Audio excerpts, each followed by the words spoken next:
Here's how I use whiteboards to increase my productivity in medical school. So in medical school, I'll either use a small whiteboard that I leave on my desk, or I'll use a big whiteboard and I'll use command strips to pin it up on my wall to increase my productivity. And in this video, I'll share with you how I use each. So the small whiteboard, I just simply use this as a to-do list pretty much. And the reason why I like to use a to-do list is that I don't have to use mental energy or mental bandwidth to remember all the things I have to do. I'm almost outsourcing it to something external, this whiteboard. And I have a couple rules when it comes to using a to-do list. The first thing is that I only write down things I can action. For example, if I've already sent an email out, then I'm not going to write that down on my to-do list, because then I'm just waiting for a response and I can't do anything on my end to increase the rate of getting it done. It's on someone else, therefore I'm just going to chill and wait for the reply. The second rule I have when I use to-do lists is that I try to run it to the ground. This is the saying I tell myself, run it to the ground. So I think for me, it's very easy for me to complete like 80% of my to-do list and then to get complacent and just not do the rest, because I've done the majority of my tasks and then I'll have a few residual tasks which I'll leave.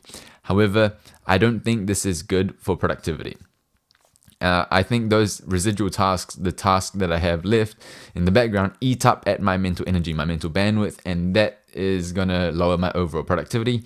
So what I try to do is I try to run it to the ground. If I've got time, just finish it off, just get it done so that I don't have to worry about it ever again. So those are the two rules when I use to-do list.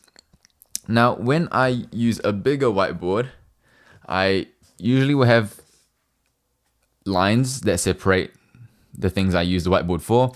And on the bigger whiteboard, I'll usually have goals. And this just helps me be more aware of my goals and what I'm striving towards. And I try to be specific with my goals, because the idea I have in my head is fuzzy targets don't get hit. So I try to be specific with my goals.